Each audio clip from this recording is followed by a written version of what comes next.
The evening I am about to describe to you began the way most devastating evenings begin, which is to say it began completely ordinarily.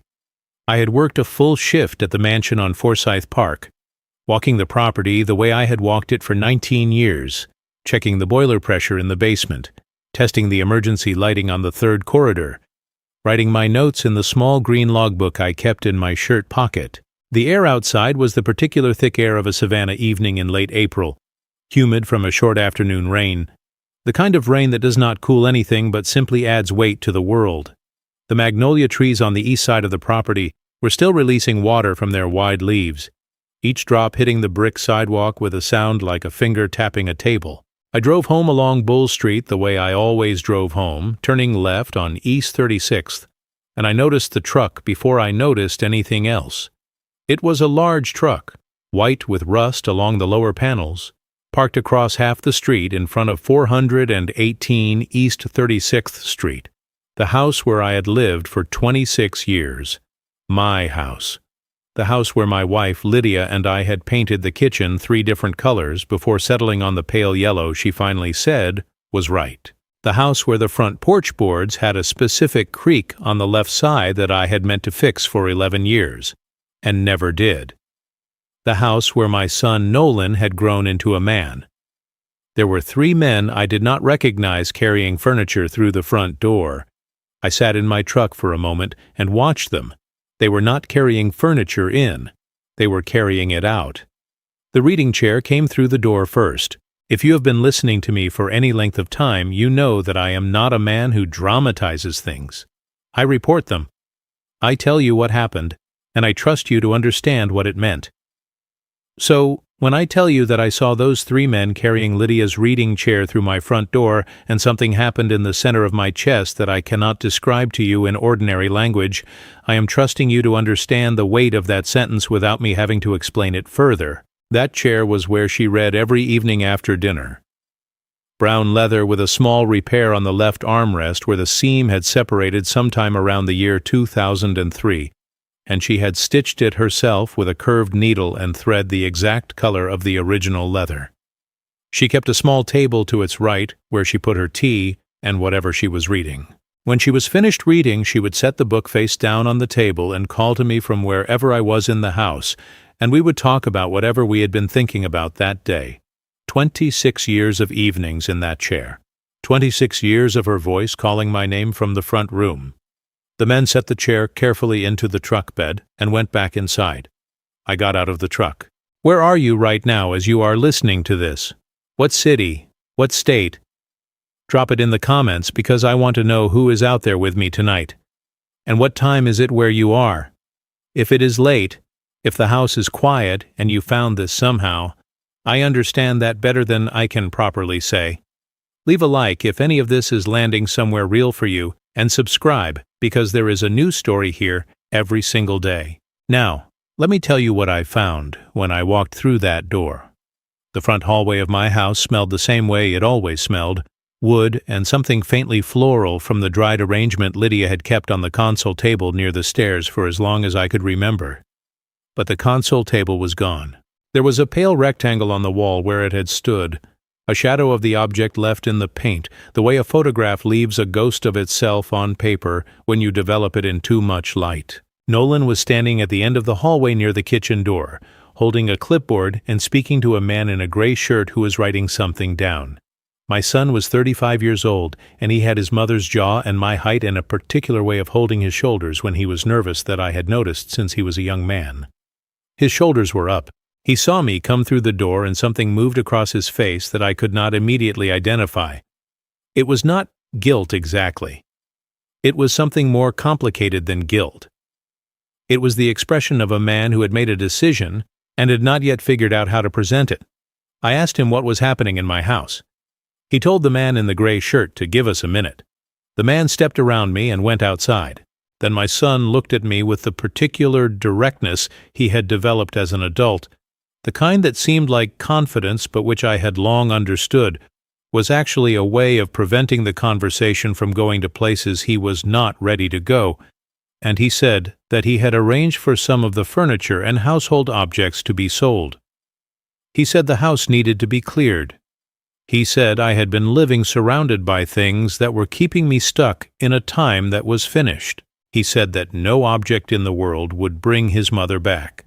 He said these things in a measured voice that I understood he had rehearsed. I did not respond immediately. I have a habit, learned over decades, of not speaking until I know what I actually mean to say. I walked slowly down the hallway and through the front room, and I looked at what was missing. The side table that had stood to the right of the reading chair was gone. 2 lamps that Lydia had bought at an estate sale in Tybee Island 30-some years earlier were gone. The small cabinet near the window where she had kept her correspondence was gone. On the floor near the baseboard, slightly under the edge of the remaining furniture, there was a picture frame. It was a dark wood frame, the color of old mahogany, and it had a crack along one corner, a hairline fracture that had been there since we moved it from an apartment to this house a long time ago. I crouched down and picked it up and looked at the photograph inside. The photograph was taken 22 years ago on a morning in late spring at Forsyth Park, near the fountain. I can tell you the quality of the light in that photograph without looking at it now, because I have looked at it so many times over the years that it exists inside me as clearly as a memory. Lydia is sitting in the middle. I am on her left. Nolan is on her right. He would have been 25 years old that morning. Lydia is not looking at the camera. She is looking at something just past the frame, something none of us could see, and she is smiling at it with the particular private smile she had when she found something genuinely beautiful in an ordinary moment. I am looking at her. Nolan came up behind me. He looked down at the photograph for a moment. He said that could go too. I cleaned the dust from the glass with the sleeve of my jacket. I looked at my son, and I said, in the quietest voice I had, that this did not belong to the house. Then I walked out the front door of the home I had lived in for 26 years, with the photograph in my hand. And I did not take a single other thing with me. I want to tell you now about who Lydia Callahan was, because everything that happened in the months that followed, and everything I found, and everything I came to understand, began with her, with who she was, with the particular way her mind worked, with the specific quality of attention she brought to the people she loved. She was 59 years old when she died. She had spent 30 years working in a small restoration workshop on Bull Street that she ran with a woman named Maeve Sullivan, who was her closest professional friend and eventually simply her closest friend. The workshop was called Magnolia Frame House. The name had been Lydia's idea. She said she wanted a name that sounded like something that had been there forever, even if it had not. She had a gift for making things feel permanent. What Lydia did in that workshop was restore things. Frames, primarily. Old wooden frames, some of them dating back a century or more, that had warped or cracked or lost their finish. Photographs in states of deterioration. Small wooden objects, boxes and mirrors, and decorative pieces that had been damaged by time or water or careless storage. She would take something that appeared to be finished beyond saving, and she would find what remained sound in it, and she would work from there. She said once that restoration was not about returning something to what it had been. It was about honoring what it had survived. I was a maintenance supervisor at a hotel on the Savannah River for the better part of 2 decades. I understood physical systems. I understood what went wrong with buildings and equipment and why. And I understood how to fix things so they stayed fixed. Lydia said that was why we worked well together, because she restored things that had been damaged and I maintained things so they would not need to be. She said we were approaching the same problem from opposite directions. We had Nolan when we were both still young enough to be frightened by the idea. He grew into a serious boy and then a serious man, and I always understood his seriousness as a form of love, a way of taking the world and the people in it as gravely as they deserved. But grief, I have come to understand, does something particular to serious people. It accelerates them. It makes them want to resolve the unresolvable by acting on the things around them. When Lydia died, Nolan's seriousness became urgency, and his urgency became decisions made faster than they should have been, and faster than he should have made them alone. In the months after the funeral, he came to the house often.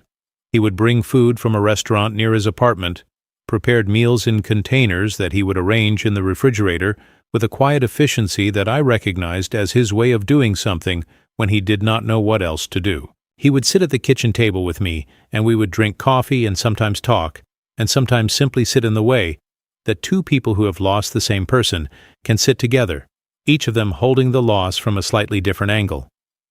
Then the suggestions began. First, he suggested that the house might be too large for one person. I told him I'd lived in it for 26 years, and I was familiar with its size. He nodded and did not press it that day. A few weeks later, he mentioned that some of the furniture was old and that perhaps I might consider updating certain pieces. I told him the furniture was fine. He nodded again. Then he said, on a Sunday afternoon in February, sitting across from me at the same kitchen table where we had eaten 10,000 meals together as a family, that the house was not a museum and that his mother would not have wanted me to preserve it like one. I looked at him for a long moment before I answered. I told him that I appreciated his concern. I told him that I was not preserving anything. I told him that I was simply living in my own home in the way I had always lived in it, and that the objects in that home were part of my life, not relics of someone else's. He looked at the window. Then he said that he worried about me. I believe he did. I want to be clear about that. I believe Nolan was genuinely worried about me. I believe that worry was real and that it came from love, from the specific painful love of a son who watched his father moving through a house that still held the shape of his mother in every room. But love without listening is still a blunt instrument, and what my son did not understand, sitting across from me at that kitchen table, was that I was not a man who needed to be saved from his own life. I was a man who had lost someone and was learning, slowly and imperfectly, how to continue. His wife Claire had more patience with the gradual nature of things. She was 32 years old and had a quality of stillness that I had always respected in her. She told Nolan more than once, I learned later, that the decisions about the house were not his to make. That every change should come from me, and only from me. Nolan heard her. He simply could not hold still long enough to let her advice take root. Somewhere in the weeks between February and April, he began to arrange things without telling me. He contacted an appraiser for the furniture. He researched estate sale services that operated in the Savannah area. He identified which pieces had resale value and which he considered merely old. He chose a weekend when he believed I would be working a full shift on Saturday and a training session for new staff on Sunday. He arranged the truck. He arranged the men. He arranged all of it without saying a single word to me. I think about the specific decision he made to not tell me. I do not think it came from cruelty. I think it came from a belief, unconscious, and therefore more powerful than a conscious belief would have been, that he knew better than I did what I needed. That if he asked me, I would say no, and that my no would come from the part of me that was stuck, and not the part of me that was capable of healing. He appointed himself the interpreter of his own father's needs, and then acted on that interpretation without checking it against the original. His mother would have recognized that pattern. She understood how love could become presumption when it moved too quickly. The man carrying her reading chair through my front door was just a man doing a job he had been paid to do. He did not know what he was carrying. He did not know about the evenings or the tea or the repaired seam or the way her voice had sounded calling my name from that chair for 26 years. He did not know any of it. He was just carrying a chair. But I knew, and the weight of knowing it while watching it happen is something I will carry in a specific place for the rest of my life. I walked out of that house into the damp April evening, and I drove to Broughton Street, and I parked in front of a bookshop called Ivory and Ink, which was owned and operated by a man named Arthur Bennett, who was 61 years old and had worked in hotel maintenance alongside me for 11 years, before he purchased the bookshop from a retired teacher and made it into the particular quiet and slightly eccentric place it became. Arthur lived in the apartment above the shop and rented the second bedroom to occasional travelers, and once, when a flood damaged the plumbing in an old house on Jones Street, where a librarian he knew was living, to that librarian for 4 months. He told me once that he kept the room because a man who has a spare room always has something to offer. I knocked on the side door at 8:30 in the evening, and Arthur opened it and looked at me and at the photograph in my hand and said nothing for a moment. Then he said to come in, and that dinner was leftover shrimp and grits from earlier that afternoon, and that I should sit down. That is the kind of man Arthur Bennett is. I ate the shrimp and grits at his small kitchen table, and I told him what had happened. He listened the way he always listened, with his whole body oriented toward you, not performing attention, but actually giving it. When I finished, he was quiet for a while, and then he said that what Nolan had done was a hard thing, and that he did not think Nolan fully understood what he had done, and that those two things could both be true at once. I told him I was not there to talk about Nolan. I was there because I needed a place to sleep. He showed me the spare room. It was small and smelled of old paper, the way all the rooms in that building smelled, and it had a single window that looked out onto the back alley where Arthur kept a small potted lemon tree in a clay pot that had been there for as long as I had known him. I set the photograph on the nightstand, and I sat on the edge of the bed and I looked at it in the low light of the lamp. Something that night would not let me sleep. I lay in the dark for a long time, and then I sat up and I turned on the lamp and I picked up the photograph again. I had held it 1,000 times.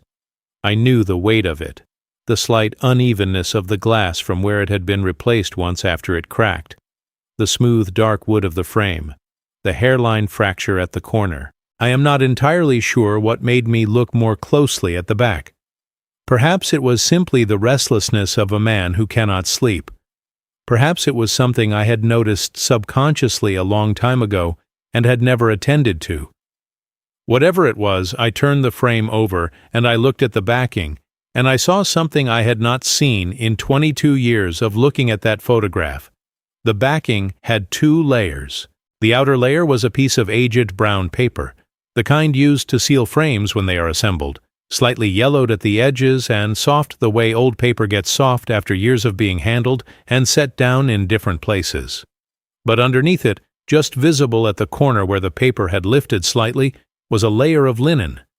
Cream-colored linen, tightly woven, with small neat stitches along the inner edge, attaching it to the wood of the frame. I know those stitches. I have known them for 30 years. Lydia had sewn them.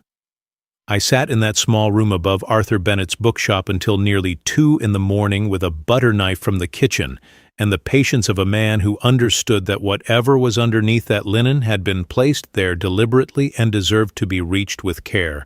The stitches were fine and very small, the kind that appear in the seams of old upholstery or in the binding of a carefully made book. I counted 14 of them along the lower edge of the frame's backing before I began to work the knife gently between the linen and the wood. Lydia had sewn them in the same thread she used for frame repairs at the workshop, a color that Maeve Sullivan once described to me as bone, which I always thought was a strange name for a color that was really just the color of something very old and very clean. Underneath the linen, there was a narrow space, perhaps 2 centimeters deep, between the linen and the photograph's backing board. In that space, there were 3 things. A small brass key, not more than 4 centimeters long, of the kind used for old padlocks or small locked furniture pieces, the kind a person might use to secure a cabinet or a box. A receipt from Magnolia Frame House, the workshop on Bull Street, dated from 4 years before Lydia died. The receipt was for a framing job, which told me nothing at first because receipts from the workshop were hardly unusual objects for Lydia to handle. But this receipt was not a customer receipt. It was an internal document, a work order in Lydia's own handwriting, describing a job assigned to no customer name. In the description field, she had written only storage, personal, room 4, and a strip of paper folded twice into a small square on which she had written in her particular careful handwriting, the handwriting that leaned slightly to the right and that I could have identified from across a room, 11 words. When someone tries to empty our history, go where I kept what could not be sold. I sat with those 3 objects on the bed beside me, and the lamp making a yellow circle on the ceiling, and the city of Savannah making its quiet nighttime sounds below the window, and I understood that my wife had hidden something for me. Not from me, for me. There is a difference between those 2 things that took me some time to understand. She had not kept a secret, because she did not trust me. She had created a safeguard because she understood something about the future that she wanted to prepare me for, even knowing she would not be there to explain it. That is the particular kind of love that is hardest to receive, because to receive it fully, you have to understand that the person who gave it saw what was coming and loved you clearly enough to leave a light on for it. I did not sleep that night. I sat with the photograph and the key and the receipt and the 11 words, and I let the hours move around me, and I thought about Lydia in the months before she died. The specific texture of that time, the way she had been both fully present and quietly busy in a way I had attributed to the natural business of a woman managing her life and her work during a period of uncertain health. Now I understood that some of that business had been intentional in a way I had not seen. She had been building something, quietly, without explaining it to me, because she knew that if she explained it, the explanation itself would become a conversation about what she was expecting to happen, and she did not want those conversations. She wanted to give me something that would be there when I needed it, without making the time we had left into a rehearsal for leaving. I want to tell you now about how she and I met and about what Savannah was when we were young in it, because I do not think you can understand what was in that workshop on Bull Street without understanding first what she was trying to preserve. We met in 1988 at a restoration seminar at the Telfair Museum. I was 29 years old and working in building maintenance at the DeSoto Hotel, and I had gone to the seminar because a colleague told me there was information being presented about historical wood preservation techniques that might be useful in maintaining some of the older fixtures in the hotel. Lydia was 27, and she had just completed a certificate course in art conservation at SCAD, and she had come because the seminar was being led by a woman she admired who had spent 20 years restoring furniture at the Metropolitan Museum in New York. We were seated next to each other because the chairs were being set out as people arrived, and we both arrived at the same moment and went for the same pair of chairs on the left side of the room. She was looking at a notebook she had brought, full of her own notes from previous research, and she was drawing a small diagram of a joinery technique that I recognized from some work I had done on a historic staircase. I said so. She looked up and showed me the diagram more fully and asked whether I was a conservator. I told her I was a maintenance man. She said that was more honest work than most people would admit to. We talked through most of the seminar in low voices, drawing diagrams in the margins of her notebook, and I drove her home afterward to a small apartment she was renting on Jones Street, and we stood on the steps for 45 minutes continuing a conversation that neither of us seemed to want to end. 2 weeks later, I drove her to Tybee Island, and we walked on the beach, and she told me about her plans for a restoration workshop, and I told her about my plans to eventually move into facilities management for a larger property. And the evening was warm enough to leave your jacket in the car, and she found 2 whelk shells and gave me one, and said she would keep the other. I still have that shell. It is on a shelf in the spare bedroom at Arthur's Building as I am telling you this because it was in my jacket pocket the night I left the house, and I did not notice it was with me until I found it later that night, which is the kind of thing that happens when an object has been in your life long enough to become part of you without your awareness. We were married in 1991 in a small ceremony at the Cathedral of St. John the Baptist on Abercorn Street, which Lydia wanted because she said the building understood permanence in a way that was good to be surrounded by on the day you were making a permanent promise. We bought the house on East 36th Street 4 years later when Nolan was a toddler, and the neighborhood was quieter than it is now, and the house needed more work than we fully understood when we signed the papers. I spent the better part of a year repairing structural things. Lydia chose the colors and the arrangement of each room with the same careful attention she brought to everything. She opened Magnolia Frame House with Maeve Sullivan in 2001. Maeve was younger than Lydia by 11 years and had a forthright manner and a precision in her work that Lydia said complemented her own approach perfectly. Where Lydia was intuitive about restoration, working from feel and accumulated experience, Maeve was methodical, building from documentation and verified technique. Together, they made the workshop into something that had a reputation not just in Savannah, but among collectors and institutions in the broader region. I visited the workshop often in those years. I knew its rooms the way you know the rooms of any place where someone you love spends a significant portion of their life.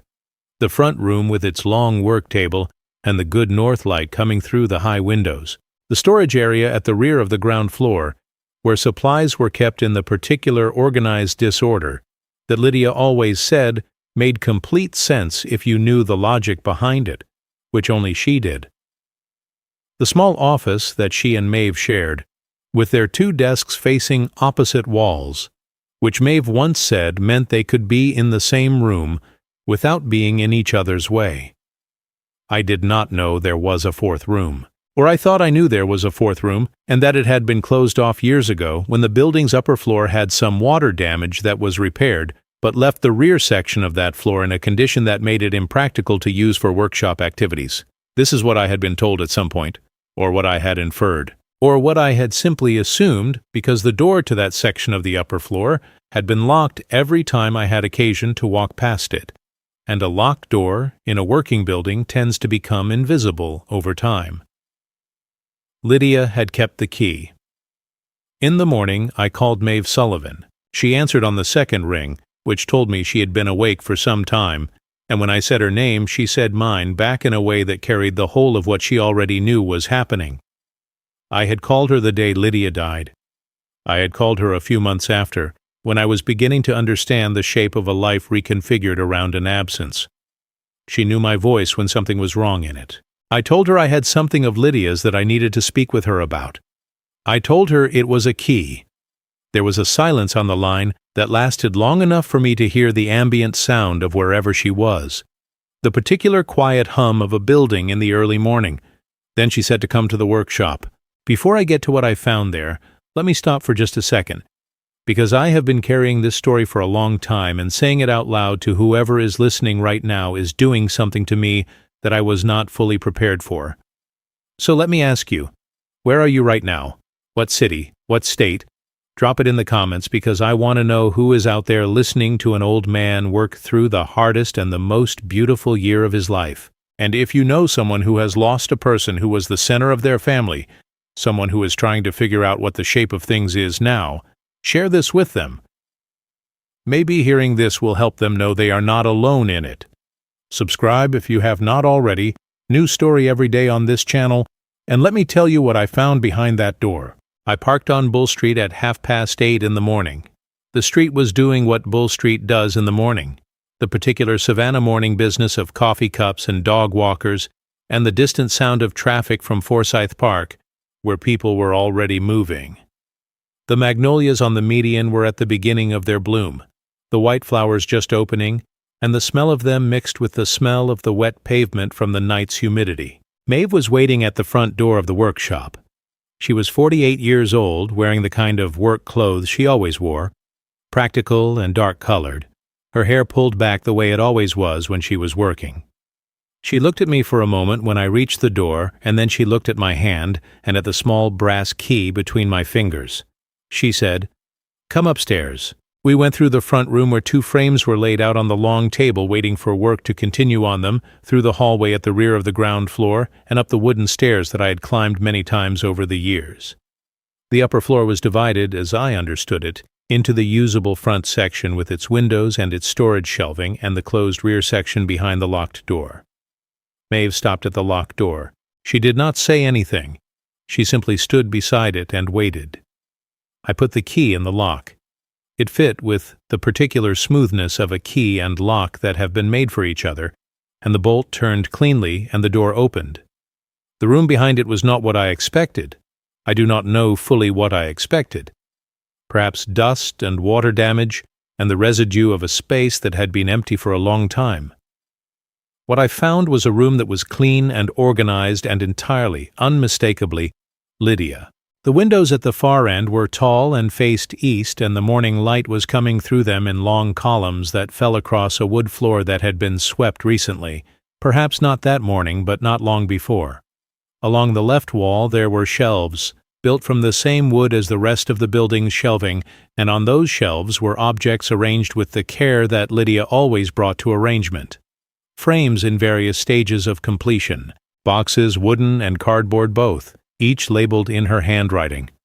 Photographs in protective sleeves, small pieces of furniture, a side table, a mirror in an ornate frame that I recognized, a lamp with a green shade that I had last seen in our front room.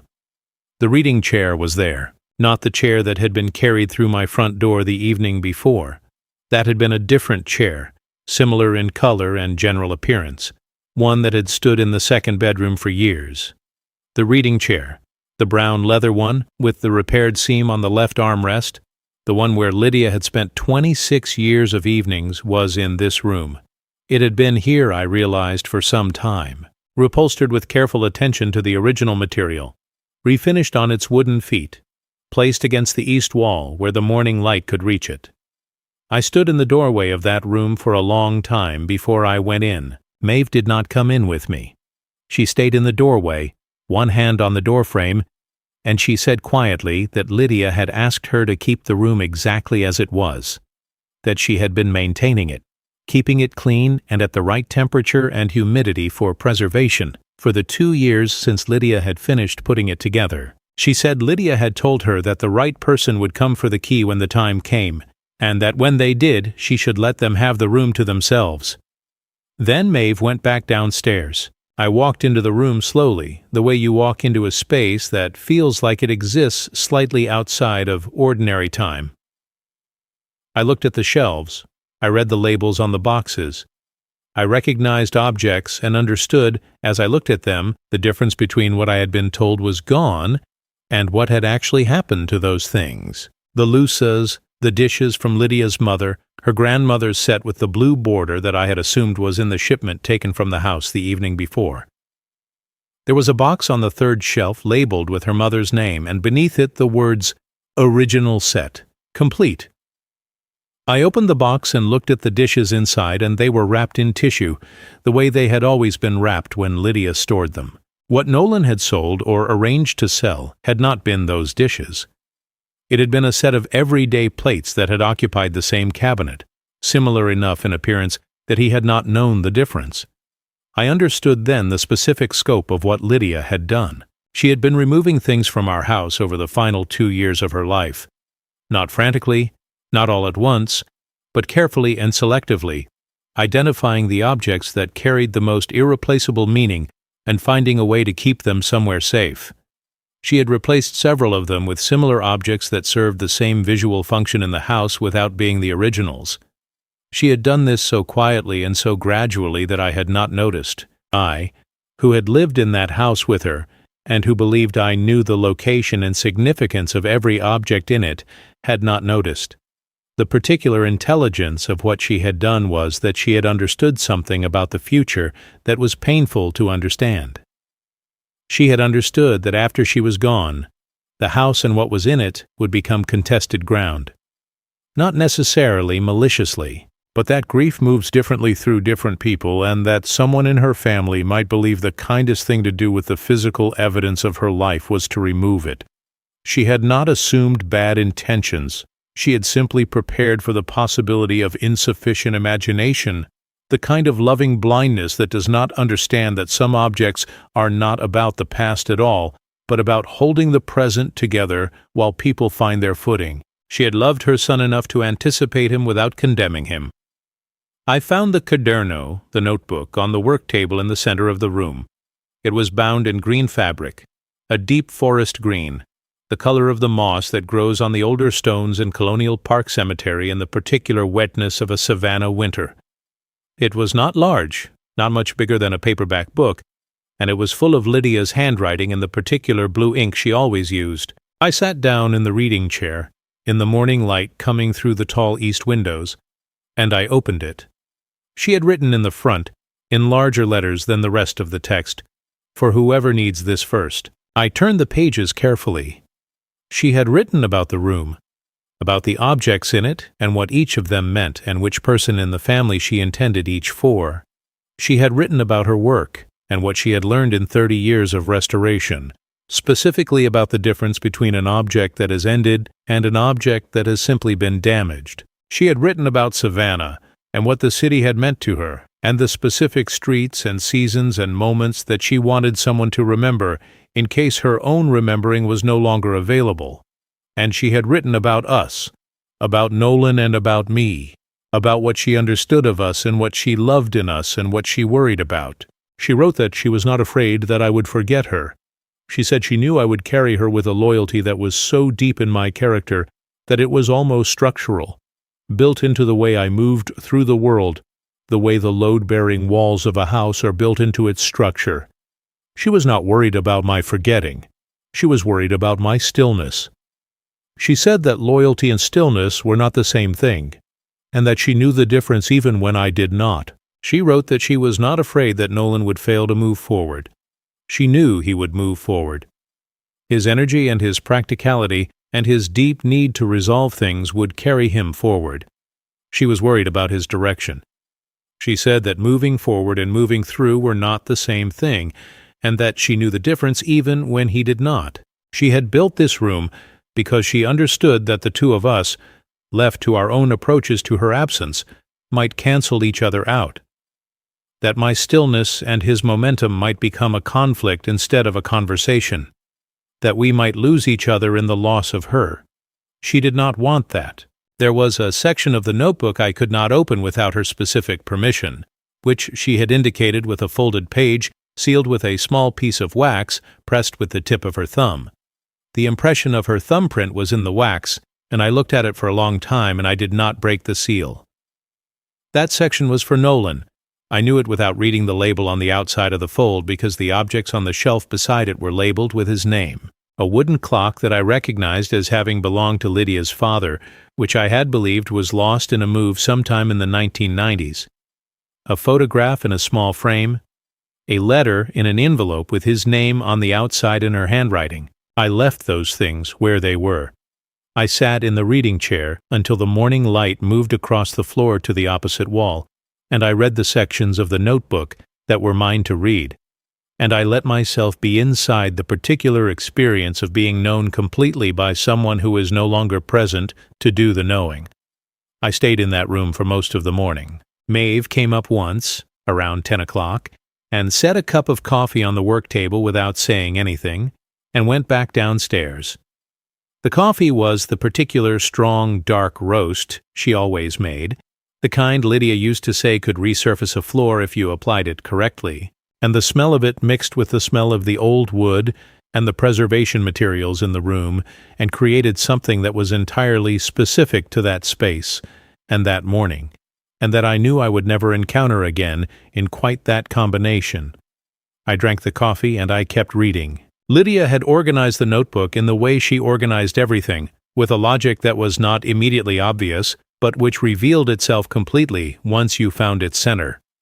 She had written about the objects first, one by one, moving around the room in a clockwise direction from the door. Each object had a paragraph, or sometimes two. She described what it was, where it had come from, what moment or period of family life it represented, and what she hoped would happen to it. Not instructions, hopes. There is a difference, and she had been careful about it. She did not want to control what happened after her. She wanted to offer a record of meaning so that whoever held each object would understand what they were holding. The side table that had stood to the right of her reading chair in our front room, the one that had disappeared before I noticed it was gone, was on the left wall of the room, refinished and very slightly different in color from how it had been, the wood having absorbed the restoration oil in a way that deepened it slightly toward amber. She had written about that table that it had been her mother's and that she had brought it to our house on East 36th Street in the second year of our marriage, in a borrowed truck with Maeve driving, and Lydia steadying it in the truck bed with her feet, because there was no other way to keep it level on the cobblestones. She wrote that it had held her tea every evening for more than 2 decades, and that the ring marks on its surface were a record of evenings she considered among the best of her life. She intended it for me. She intended the green lamp, the one from the front room, for Nolan, with a note that it had been in his room when he was a boy, and that she had moved it to the front room when he left because she wanted something of his still in the places she occupied. I did not know that. I had never known that about the lamp. There are things you live alongside for decades and do not fully see until someone who saw them clearly takes the time to explain them to you. That is one of the particular griefs of losing someone who paid attention. The world they were paying attention to becomes less precisely visible without them. Around noon I heard a sound from the stairway and Maeve came back up. She stood in the doorway the way she had that morning, and she asked if I wanted anything to eat. I told her I was not hungry. She came into the room then and sat down on a small wooden stool near the work table and looked at the notebook in my hands and then at my face and then out the window at the Bull Street sky. She said she worked on this room for almost a year before she told me about it. I asked her when Lydia had told her. Maeve said it was in the winter 2 years before she died. She said Lydia had come in one morning and had not gone to the front work table the way she usually did, but had come straight to the office and closed the door and sat down and said she needed to tell Maeve something. She said she had been thinking about what would happen to the objects in the house after she was gone, and she was not satisfied with leaving it to chance. Maeve said she had asked Lydia if she was feeling worse than she had let on. Lydia had said that she was feeling exactly as she had let on, which was not entirely well but not critically, and that this was not about feeling worse. This was about understanding that she had a window of time that was her own to use carefully, and that she intended to use it carefully. Maeve said she had cried then, which surprised her because she was not a person who cried easily. Lydia had handed her a handkerchief from her cardigan pocket, which Maeve said was the most Lydia thing that had ever happened in her life, and then they had gotten to work. They had brought objects from the house over the course of many months, a few at a time, always on days when Lydia could manage the physical effort and always with the particular care that Lydia brought to any object worth handling. She had replaced several things in the house with stand-ins, pieces from the workshop's own collection of restoration materials or objects purchased specifically for the purpose of occupying a space without being irreplaceable. She had been meticulous about which objects mattered enough to move and which were simply useful furniture. I asked Maeve how many trips it had taken. Maeve said she had stopped counting at 17. I thought about those 17 trips, the particular Savannah days they must have occupied, the specific light on Bull Street on a winter morning, on a spring afternoon, on an October evening when the air finally begins to release the summer's heat, Lydia in the truck, or in Maeve's car, steadying objects the way she had steadied the side table in the borrowed truck years before, climbing the stairs to this room, placing things carefully on shelves with labels in blue ink, all of it while I was at work or sleeping or sitting across from her at the kitchen table drinking coffee and talking about whatever we had been thinking about that day. All of it invisible to me. I am not ashamed to tell you that I sat in that chair and I missed her with a force that felt physical, the way missing someone very badly sometimes does, as if the absence is a weight pressing against the inside of your chest rather than an emptiness. I am 68 years old, and I have not been ashamed of grief for a long time because I came to understand that grief is not a weakness. It is a record. It is the specific evidence of how much the lost thing mattered. A man who does not grieve what he has lost is a man who did not understand what he had. But there was something else in what I felt that morning in that room that was not grief. It was something closer to awe. The particular awe of discovering that someone you believed you knew completely had a depth you had not fully sounded, that the woman I had lived beside for 30 years had understood things about the future of our family, and had taken quiet, methodical action to protect it, without telling me, without asking for recognition, with the particular selflessness of someone who cares more about the outcome than about the credit. I want to stop here for a moment and say something to whoever is listening to this right now. If you are someone who has lost the person who held your family together, who understood everyone in it more clearly than they understood themselves, and who moved through the world doing that invisible work of knowing and caring and protecting, I want you to know that what you are feeling is real. The particular quality of that loss, which is different from other losses, the loss of the person who saw you most clearly, is one of the hardest things there is. You are not alone in it. Tell me where you are watching from, your city, your state. Drop it in the comments right now. And if this story is sitting somewhere in your chest, leave a like because it helps more than you know. Subscribe for daily stories. There is a new one every day, and some of them might speak to exactly what you are carrying. Now let me keep going. because what happened in the days that followed is where the story begins to turn. I spent 3 days in Arthur's spare room, not because I did not know where else to go, but because I was not ready to go anywhere that required a decision. Arthur operated on the kind of hospitality that does not require explanation or gratitude. He made coffee in the morning, and sometimes there was food, and sometimes there was not, and he did not ask questions that I had not invited. In the evenings he was usually in the bookshop until 9 o'clock, and then he came upstairs, and we sometimes sat in the small front room that served as his living space and talked about things that were not the central thing, which is a specific form of friendship that becomes more valuable as you get older. On the second evening, Nolan called my cell phone. I looked at his name on the screen for a long time, and then I answered. He asked where I was. His voice had a quality in it that I recognized. The particular tightness of a person who is frightened but is managing the fright through a layer of practicality, addressing the logistical question instead of the real one. I told him I was staying with Arthur for a few days. He said that he thought we should talk. I told him we would talk when I was ready to talk and that I would let him know when that was. He was quiet for a moment, and then he said that he was sorry, that he knew the way he had handled things was not right, that he should have spoken to me before he made any arrangements. The apology was real. I could hear that it was real. An apology can be real and still be insufficient, and those two things are not in contradiction. I did not say that to him on the phone. I simply said that I appreciated him saying that and that we would talk soon. Then we said good night.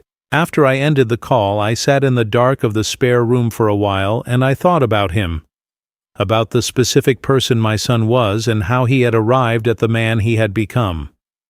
He had been a serious child in the particular way of a child who absorbs the emotional weather of the household around him and takes it in as if it were his own responsibility. When Lydia and I disagreed about something, which was not frequent but was not unknown, Nolan as a boy would go very quiet and very still until the disagreement was resolved. He could not tolerate open conflict between the people he loved. It made him feel structurally unsafe in a way he could not articulate, but which I recognized as a parent. That quality had carried into his adulthood. He resolved things, quickly and definitively.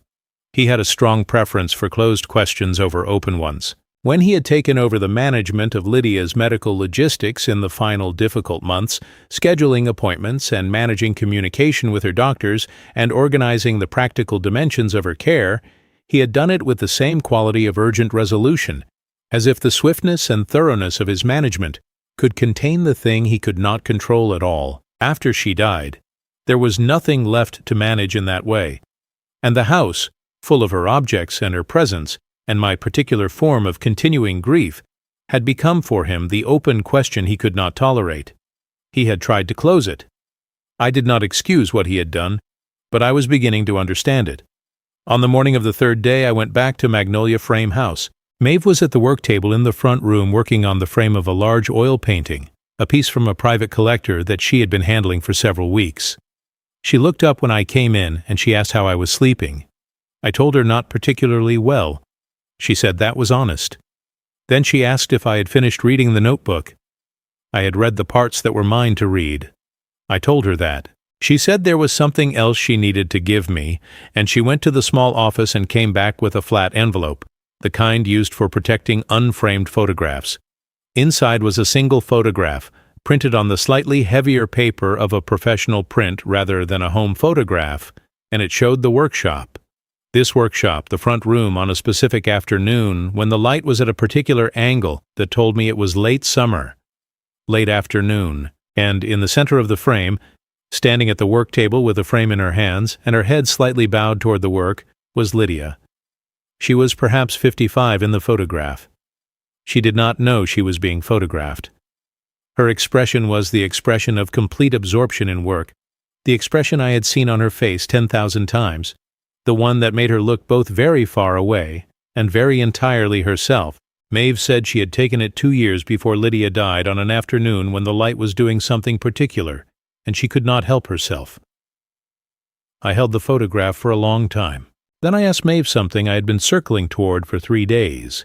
I asked her whether she had known during those 17 trips, during all those months of preparation, what Lydia was preparing for. Whether she had understood that Lydia was not simply organizing objects, but was building something deliberate and complete.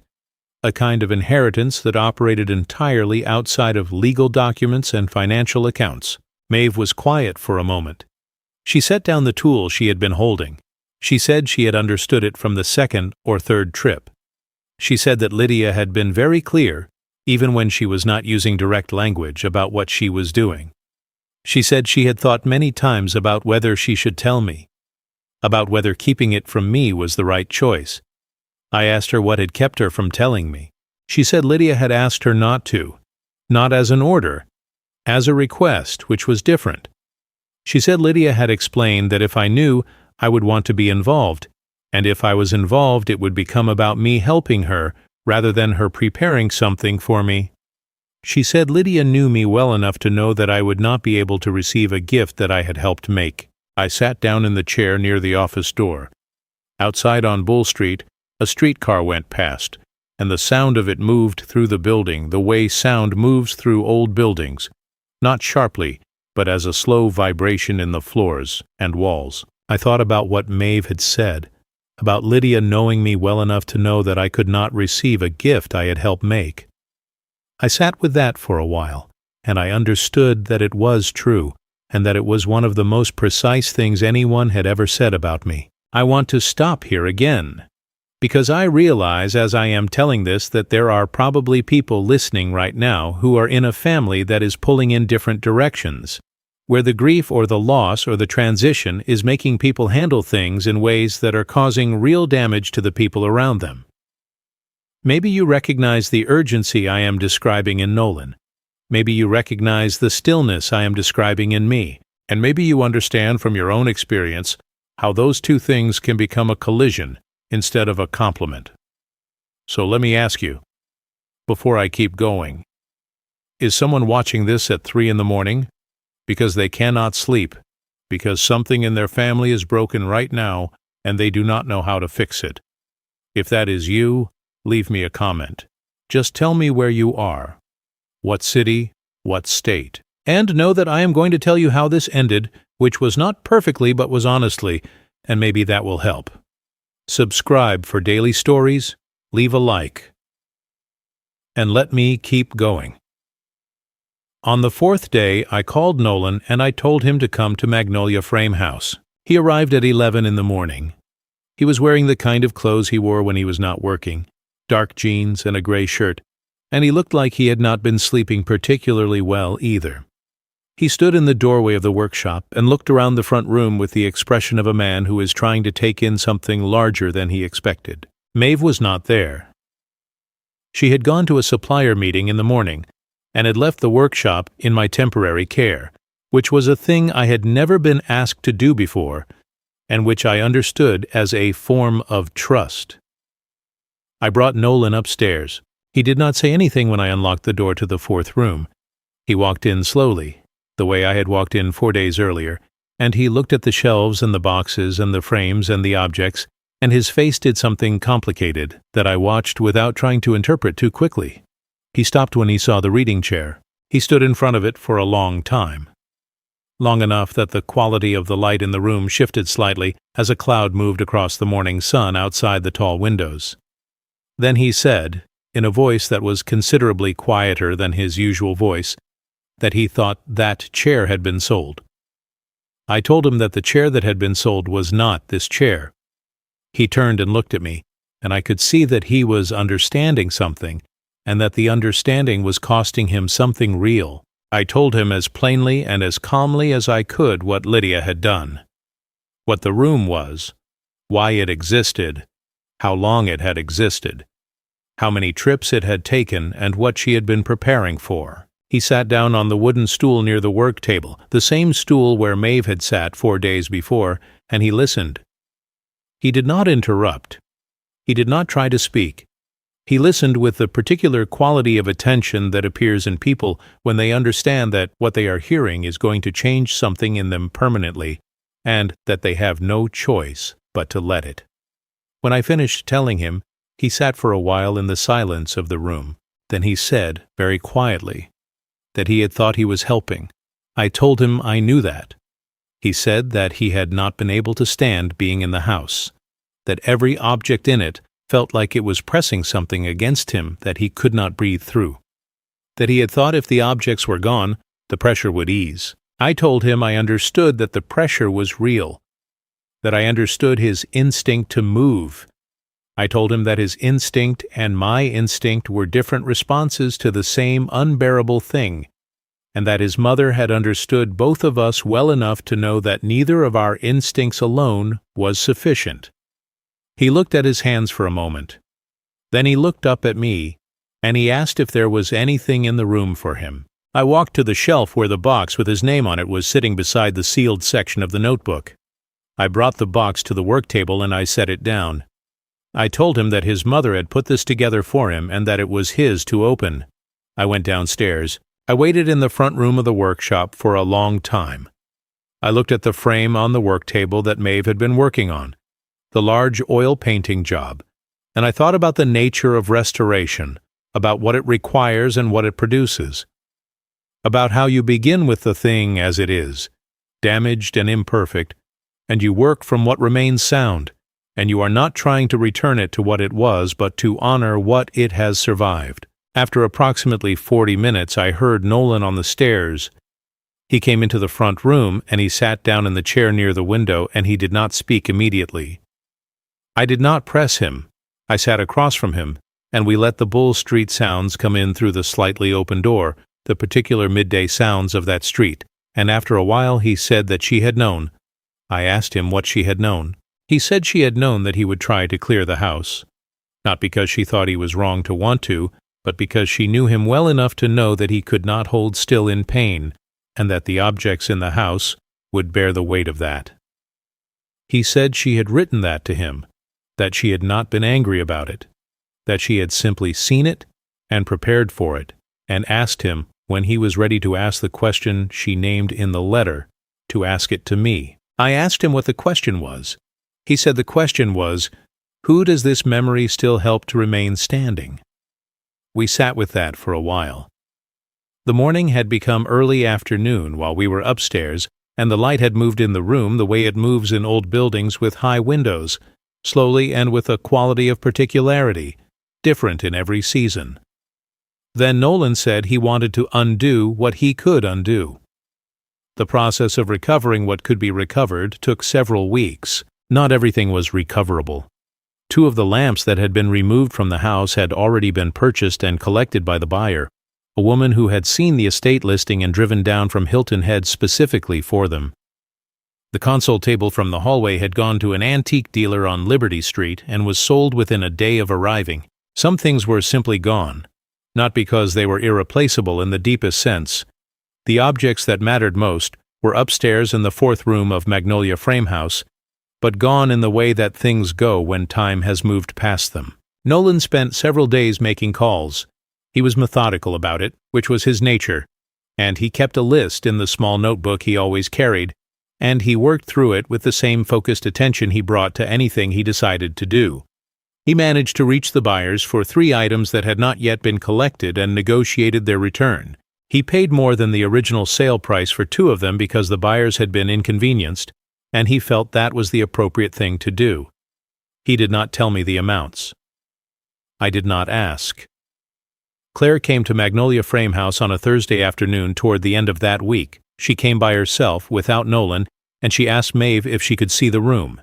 Maeve brought her upstairs and left her there, and came back down and told me that Claire was up there. I went up after a few minutes.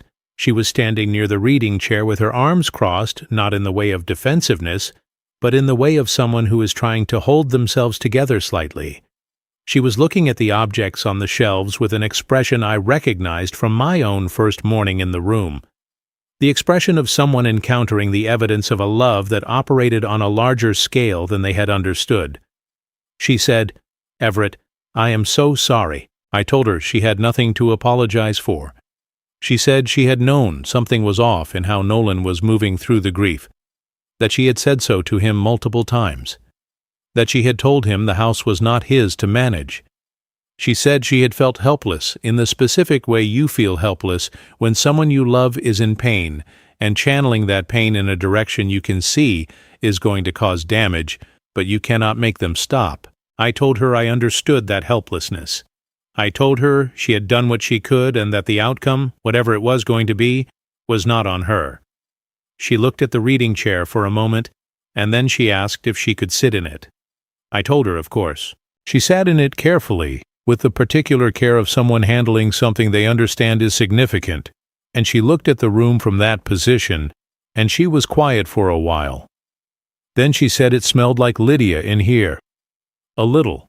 Some combination of the wood oil and the particular age of the materials, and something else she could not name. I told her that Lydia had spent a year putting this room together, that the smell of it was, in some real sense, the smell of Lydia working. Claire nodded. Then she said, "She was something. Your wife." I told her yes. She was. I want to stop here for a moment, because what Claire said in that room is something I have thought about many times since. She was something, your wife. It is such a simple sentence and it contains so much. And I think there are people listening right now who have someone in their life, or who had someone in their life, who was something in exactly that way, quietly and completely, and without needing the acknowledgement. If you have someone like that, I hope you tell them, and if you had someone like that, I hope you are finding ways to let what they built in you continue to work. Tell me where you are watching from right now, your city, your state. Drop it in the comments. Leave a like if this story is meaning something to you today. Subscribe for daily stories. There is something new here every single day. And let me keep going, because what happened next is the part that I have been building toward without knowing how to say. Nolan and I began meeting on Sunday mornings, not because we agreed to make it a formal thing. It happened the first time somewhat accidentally, or at least without a stated plan. I was at Forsyth Park on a Sunday morning in the third week after all of this, walking the south end of the park the way I had often walked it when I wanted to think, and I came around the curve near the fountain, and Nolan was sitting on the bench near the large oak, the one with the branch that goes out nearly horizontal for several feet before turning upward, the bench where Lydia used to sit with her coffee when she wanted to be outside, but not walking. He had a paper cup of coffee from the shop on Whitaker Street, and he was watching the fountain. I sat down beside him. We did not immediately talk about anything important. We talked about the park, about the condition of the fountain, about a dog that was doing something energetically foolish near the pond. After a while he asked me how I was sleeping, and I told him, better than the first few nights. He said that was good. I asked how Claire was, and he said she was well, that she was dealing with a project at work that was consuming significant time, but that she was well. Then after a while he said something I was not expecting. He said that he had been to the room at Magnolia Frame House again, twice since the first time, alone, on weekday evenings after Maeve had closed the workshop. He said Maeve had given him his own key. I looked at him. He said he had been reading the parts of the notebook that were open, the object descriptions, going through them slowly. One object per visit, reading what she had written about it, and then sitting with that object for a while before going home. He said it was slow and he could not always get through it without difficulty, but that it was the first thing he had found since she died that felt like actually being close to her rather than running away from being close to her. I did not say anything immediately.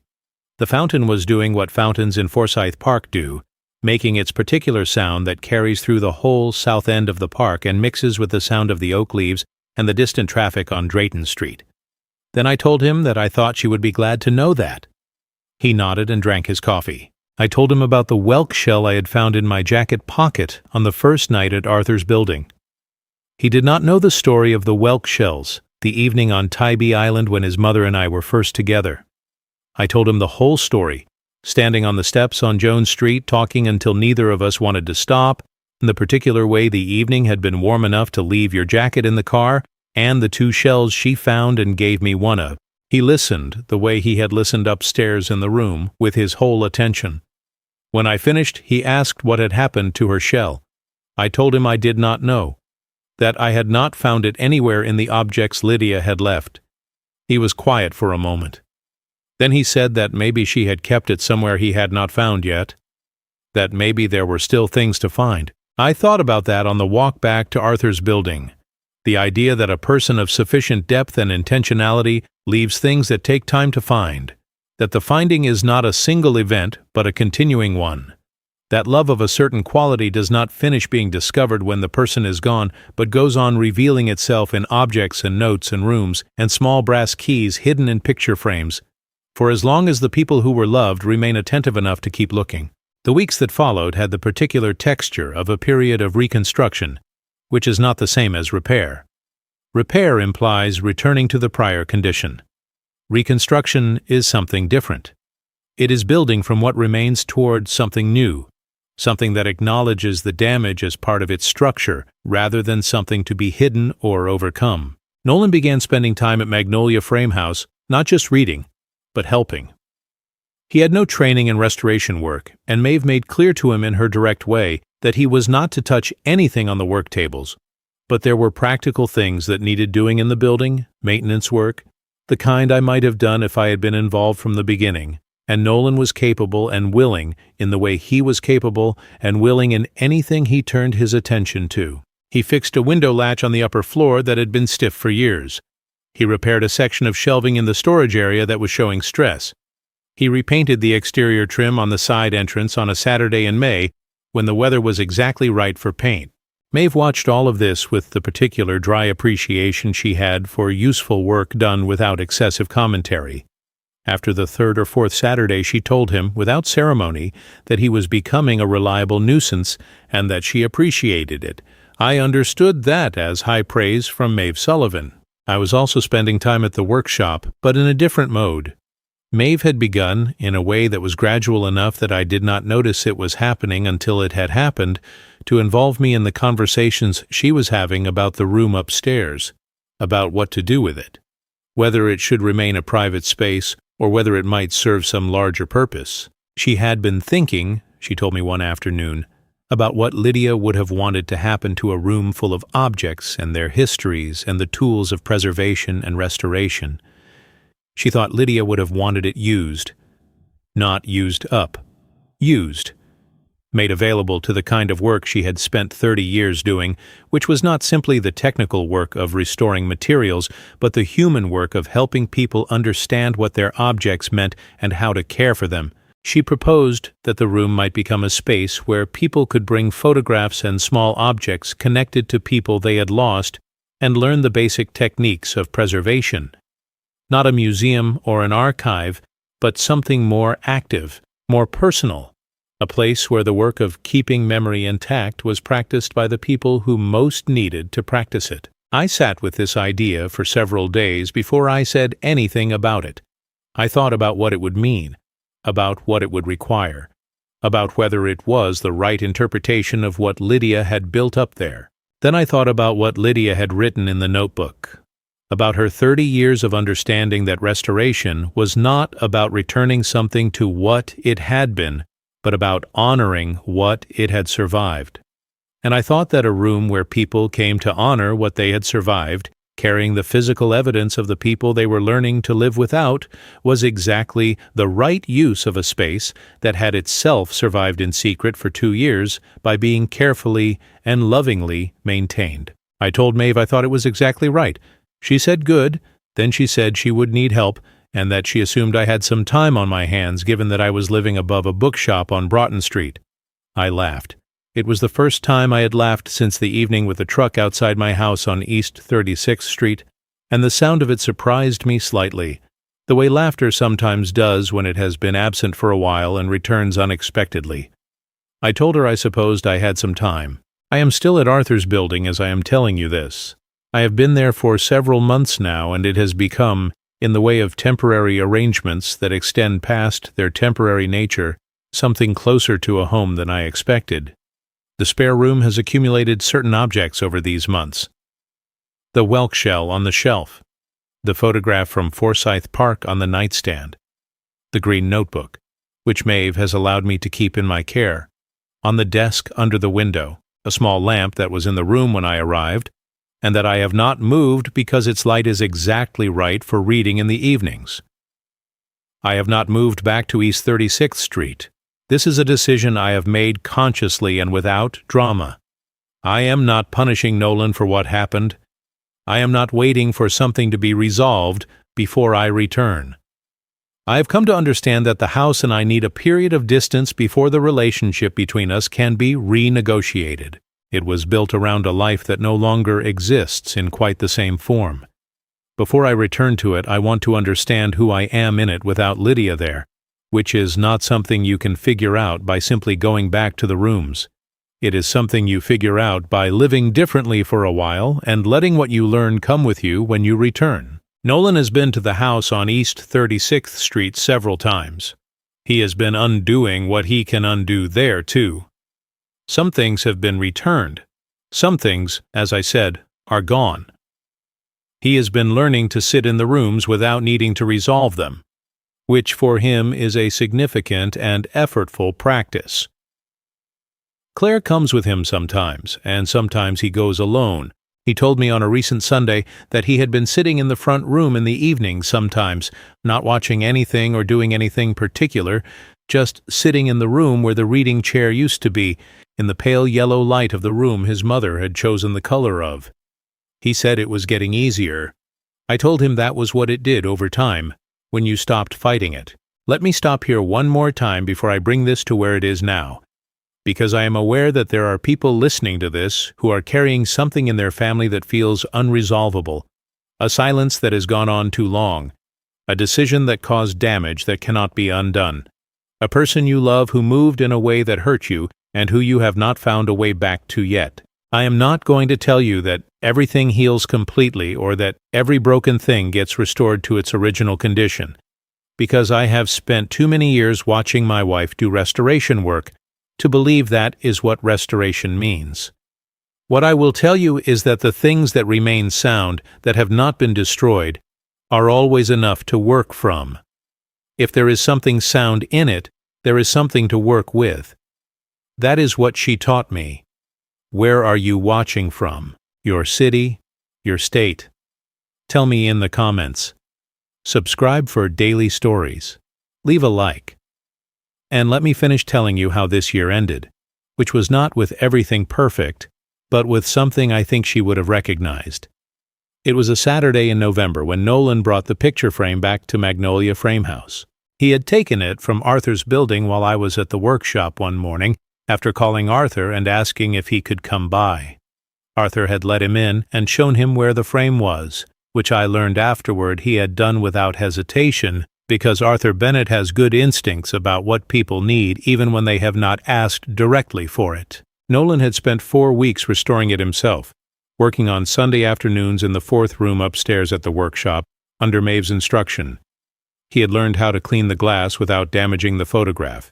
He had learned how to stabilize the hairline fracture at the corner with the specific adhesive and the specific technique Maeve had shown him. He had resealed the backing board. He had cleaned the dark wood of the frame with restoration oil until the color came back to its proper depth. He had left the linen intact, the stitches his mother had sewn along the inner edge of the backing, the small precise stitches in bone-colored thread. He had worked around them carefully, as if around something that deserved preservation. When he brought it back, he set it on the work table in the front room and stepped back. I picked it up and looked at it. The crack at the corner was invisible unless you knew exactly where to look, and tilted the frame at a specific angle in specific light. The glass was clean, and the photograph behind it was clear, the three of us in the morning light at Forsyth Park. Lydia looking at something past the frame and smiling at it, with the private smile she had for things she found genuinely beautiful in ordinary moments. I looked at the back of the frame, and I saw what Nolan had done. Where the key had been in the narrow space between the linen and the backing board, there was nothing. The key was gone. Nolan had moved it, he told me then, to the wall of the 4th room upstairs, where he had hung it on a small brass hook near the door. He said that it was no longer a hidden thing. It was just a key that hung on a wall, which meant the door could now be unlocked by anyone who needed to open it. I held the frame in both hands and I looked at the photograph for a long time. Then I looked at my son. He was watching me with the expression of a man who has done a difficult thing carefully and who is waiting to find out whether he did it right. His shoulders were down. The tension I had seen in them on the evening I came home to the truck in the street was gone. He looked tired in the way of someone who has been doing real work, not the tired of avoidance, but the tired of actual effort. I told him it was right. He nodded. And then, because he is my son and because he is not a man who displays sentiment easily, he looked at the work table and said he had noticed that the frame on the oil painting commission needed a different approach at the corner joint and asked whether Maeve had considered a specific alternative technique. I told him he should ask Maeve directly, since she was the one who had been restoring frames for 30 years and he had been doing it for 4 weekends. He said that was fair. We both looked at the photograph again. Then I set it down on the work table and he asked if I wanted coffee and I said yes, and he went to find the kettle, and I stood in the front room of Magnolia Frame House with the morning light coming through the windows, the way light comes through the windows of old buildings that have been cared for over a long time. And I thought about my wife in this room, at this table, doing this work, for 30 years. I thought about what she understood that I am still learning to understand, that a family, like an object brought in for restoration, does not need to be returned to what it was. It needs to be worked with from what remains sound, and that the work is slow and requires patience and specific knowledge and a willingness to spend time with something in its damaged state before you know what it can become. I thought about the room upstairs and the people who would come to it in the months ahead, carrying their own objects and their own losses, learning the basic human practice of keeping the evidence of love intact. I thought about Nolan at the bench in Forsyth Park with his paper cup of coffee, watching the fountain. I thought about the whelk shell on the shelf in Arthur's spare room. And I thought that somewhere in the life still ahead of me, if I paid the kind of attention she would have wanted me to pay, I would probably find her shell, not necessarily in a place she left it deliberately, perhaps in a coat pocket, or at the back of a shelf in the 4th room, or in a box labeled with some ordinary description that turned out to contain something extraordinary. I thought that the looking for it was itself a form of being close to her, that a person who loved as specifically and as carefully as she loved leaves more than they intended to leave, and that the discovering of it never fully ends. Nolan came back with 2 cups of coffee and set one on the table in front of me. We drank it in the front room of the workshop where she had worked for 30 years, in the morning light coming through the high north windows, while outside on Bull Street the magnolias were releasing the last of the season's leaves and the city went about its particular Saturday morning business. And I felt something settle in me that was not happiness exactly, and was not peace exactly, but was something close to both of those things, and perhaps more honest than either of them. It was the feeling of being exactly where you are. Not where you were and not where you are going. Exactly here. With the coffee warm in your hands and the light doing what light does in an old building you know well, and someone you love standing close enough that you could reach out and put your hand on their arm without either of you needing to explain what it meant. That is the feeling Lydia had been working toward when she built that room. I am certain of it. She was not trying to hold on to the past. She was trying to make sure that the people she loved had something solid to stand on when they needed to find their way forward. She built a floor for us, out of objects and notes and small brass keys, and 17 careful trips and bone-colored thread, and 30 years of understanding what it means to honor what something has survived. That was her life's work, and also her final gift, and also, I think, the truest possible expression of who she was, which was someone who knew that certain memories do not serve to hold us in one place. They serve to show us the way back to each other. The winter came to Savannah the way winter always comes to Savannah, which is to say, gently and with a certain reluctance, as if the city and the season have an old agreement that cold will be permitted entry, but only if it behaves itself and does not stay past its welcome. The live oaks kept their leaves the way they always did, that particular southern stubbornness of the evergreen that makes winter in this city feel more like a modulation of warmth than an actual departure from it. The light changed, though, It came in lower and more golden in the afternoons, and it moved through the rooms of Magnolia Frame House in longer angles than it had in the summer months, reaching places on the walls and floors that the higher summer sun could not touch. I noticed these things the way I had always noticed the physical details of buildings and spaces, with the particular attention of a man whose working life had been spent understanding how structures behave across seasons. But I noticed them differently now than I had before all of this happened. I noticed them with a quality of gratitude that was new in me, or not new exactly, but deepened, made more conscious, the way a person who has nearly lost something pays fuller attention to it once they understand how close the loss came. I was at the workshop most days by that point. Maeve and I had spent the autumn working through the practical and logistical questions of opening the fourth room to the public in a limited and careful way. We had consulted with two people Maeve knew through her professional network, a conservator from the Telfair Museums and an educator from SCAD who had experience designing community learning programs, about what it would mean to offer basic preservation instruction to people who were not professionals. We had talked about who would come, what they would bring, what they would need, and what the space could honestly provide. We had decided to begin small, 4 people at a time by appointment, on Saturday mornings. Each person would bring a single object or photograph or small collection of related items. Maeve would lead the practical instruction, and I would be present in a supporting capacity, handling the room preparation and the material setup and whatever else needed handling. We were not calling it a class or a workshop. We had agreed, after some conversation, that the right word for what it was a session. The word implied something more personal than instruction and something more practical than therapy, which was exactly the space we were trying to occupy. The first session took place on a Saturday in early December. 4 people came. A woman of approximately 62, a retired school teacher from the Ardsley Park neighborhood, who brought a collection of photographs of her parents that had suffered water damage during a flooding incident in her basement several years earlier. A man in his mid-50s, a contractor who had grown up in Savannah and whose family had been here for generations, who brought a wooden box that had belonged to his grandfather and that had a damaged hinge and a cracked side panel. A woman of around 30 who worked at one of the hotels on the riverfront, who brought a single photograph of her grandmother taken sometime in the 1950s that was fading at the edges in a way she did not know how to address. And a man of perhaps 68, a retired pharmacist who had moved to Savannah from Atlanta after his wife died 2 years earlier, who brought nothing tangible, but who had heard about the session from someone at his church and had come, he said quietly when I asked, because he did not know what else to do with a Saturday morning that felt too empty to survive alone in his apartment.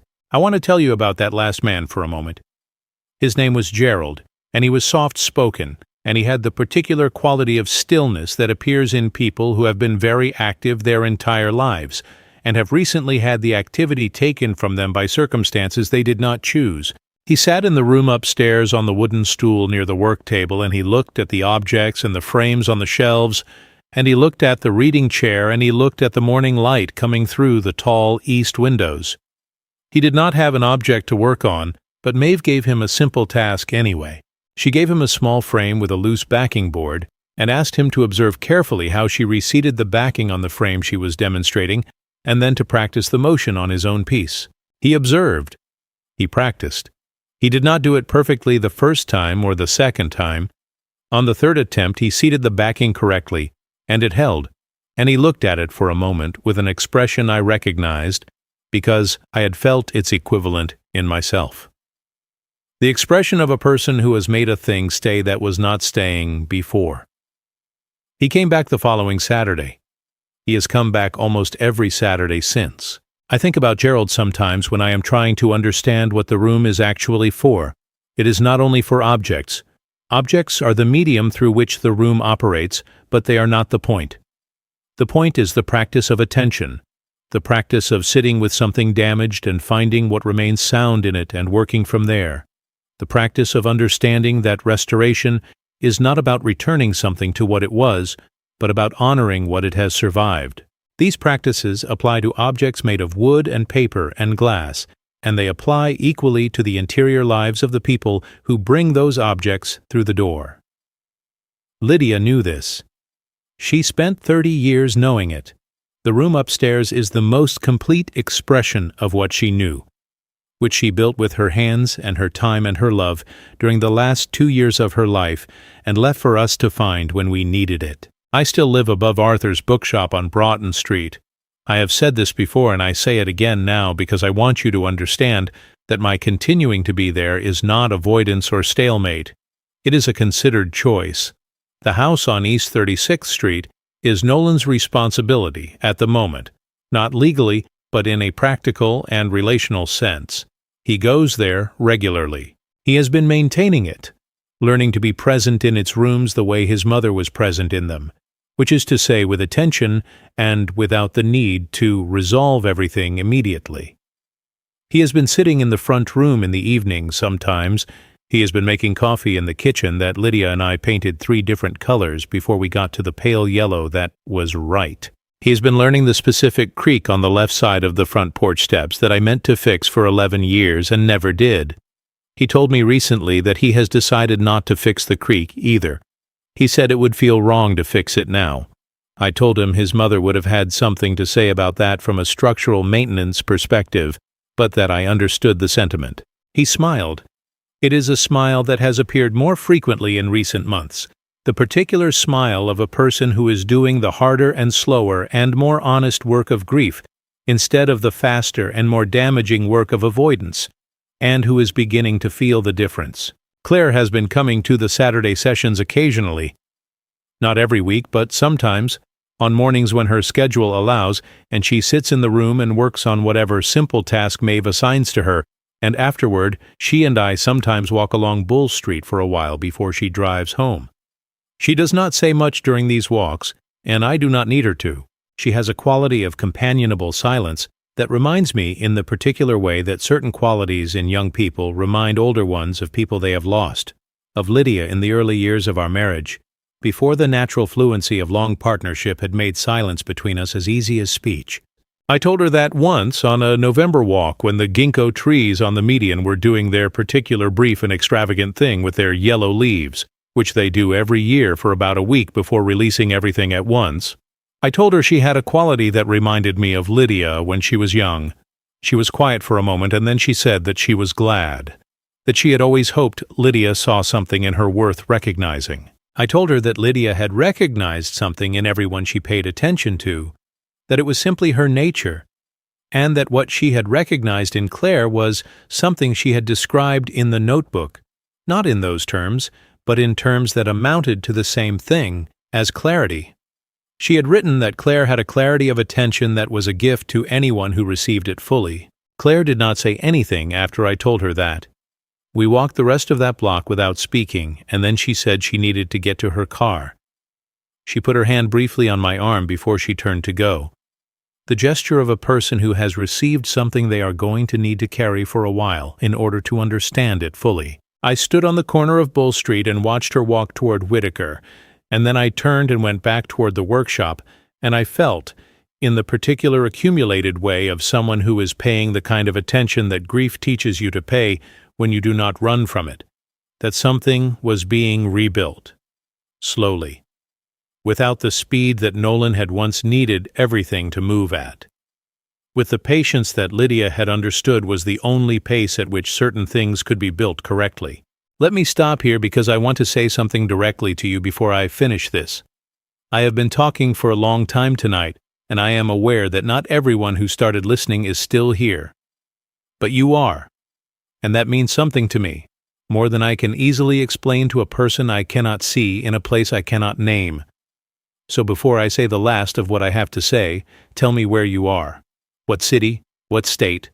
What time is it there right now? Drop it in the comments because I want to picture you in your specific place, in your specific evening or morning or middle of the night, receiving this story in whatever way it has come to you. And if this story has given you something tonight, if any part of it has spoken to something you are carrying, leave a like because it matters and share this with someone who might need to hear it. Subscribe if you have not already, because there is a new story here every single day, and some of them might be exactly what someone you know is looking for. Now let me finish. Arthur Bennett told me something in the early weeks of my time above his bookshop that I have been thinking about ever since. We were in his front room one evening, and he had been reading, and I had been sitting with the green notebook on my lap, not reading, but simply holding it, which had become a habit of mine in those first weeks, carrying it the way you carry a significant weight. Not because you intend to open it again immediately, but because putting it down feels premature. He looked up from his book, and he said, without preamble, the way Arthur says things, that the most interesting books in his shop were the ones that had been owned before. The ones with names written on the inside cover and notes in the margins and the occasional pressed flower or slip of paper used as a bookmark and forgotten there. He said that an unread book was potential and a read book was experience, and a book that had been read by several people over time was something closer to a conversation that outlasted any of its participants. Then I set it back on the cloth and went downstairs to start the day. This is the part where I want to speak to you most directly. Not about what happened to me, or what Nolan did, or what Lydia built, or what the room on Bull Street has become. I want to speak to you about what I think this whole year, from the evening with the truck in the street to the morning with the shell in my hand, has actually been about. Because I have had a long time to think about it, and I have come to understand something that I want to say out loud while I still have your attention. The fear that drives people to clear away the evidence of loss is not a small or simple fear. It is one of the largest fears there is. It is the fear that if you stop moving, if you sit still in the presence of what is gone, you will be taken down by it, that the grief will be absolute, that the love, now with nowhere to go, will become an unbearable weight instead of a sustaining force. That fear is real, and it deserves to be taken seriously. I took it seriously in Nolan. I take it seriously now. But what I learned this year, slowly and with the particular difficulty of things that are learned through experience rather than instruction, is that the fear is based on a misunderstanding. Grief does not take you down when you sit still in it. It moves through you. It changes shape. It becomes something you carry differently over time. Not lighter exactly, but differently balanced. A weight you learn to distribute across the full structure of who you are, rather than trying to hold it in one place until that place fails. The objects are part of that process. Not because they hold the person who is gone, they do not. No object holds a person, but because they hold the memory of specific moments of that person being alive, and those moments are part of the structure that holds you up when the weight becomes significant. This is what Lydia understood. This is what she was protecting when she built that room. Not the past, the structure of the people she loved. She was reinforcing load-bearing walls. If you are someone who has recently lost the person who was the center of your family, I want to tell you this as directly as I can. Do not let anyone tell you that the objects that hold the memory of that person are obstacles to your healing. They are not. They are tools. They are the specific physical vocabulary through which you continue the conversation that did not end when the person left. They are the way you stay connected to what was best in your life while you figure out what comes next. Tend them. Understand them. Let them do the work they were made to do. And trust that the tending of them is not the same as being unable to move forward. The person who moves forward carrying something real is not moving slower than the person who moves forward empty-handed. They are moving differently. They are carrying what they need in order to arrive somewhere worth arriving. If you are someone who has done what Nolan did, who has moved too fast through someone else's grief because your own was unbearable at the speed the other person was moving, I want to tell you this. The damage is not permanent. The relationship is not over. The road back is slower than you would like it to be because the road back always is, but it exists and it is walkable. What it requires is the willingness to slow down, to sit in rooms that are uncomfortable, to hear what the person you hurt has to say without immediately trying to resolve it, to do the small, practical, and sustained work of demonstrating, over time and without grand gestures, that you are capable of a pace that honors the people around you rather than just the urgency inside you. Nolan is walking that road. He is walking it honestly and without asking for more credit than he has earned. I am proud of him in a way that is specific and real, and that I have told him directly, which is something I perhaps did not do often enough when he was younger, and the opportunities for it were more plentiful. I tell him now when I feel it, because I have spent this year being reminded that the irreplaceable hours are the ones you are in. And if you are someone who is simply here tonight, because you could not sleep, or because you were looking for something without quite knowing what you were looking for and this found you, I want you to know that I am glad you stayed. All the way to here. All the way to the end of an old man's long account of the most difficult and the most beautiful year he can remember. You gave me something by staying. You gave me an audience for a story that needed to be told out loud before I could fully understand what it meant. So let me ask you one last thing. Leave me a comment with a single word. The word is floor. If you stayed through every word of this story, you will understand exactly why I chose that word. She built a floor for us, out of objects and memory and small brass keys and bone-colored thread, and 30 years of understanding what it means to honor what something has survived. She built a floor and we are standing on it. And if you know what I mean by that, leave me that word in the comments, floor, and I will know you were truly here. Subscribe to this channel if you have not already. There is a new story here every single day, and each one is told by someone who has something real to say about what it means to live a life and lose people and keep going anyway. Leave a like if this story earned it. Share it with someone who is in the middle of something difficult, someone who is trying to figure out how to hold on to what matters without being held back by it. Maybe this will help them understand that those two things are not in conflict if you approach them with the right kind of attention.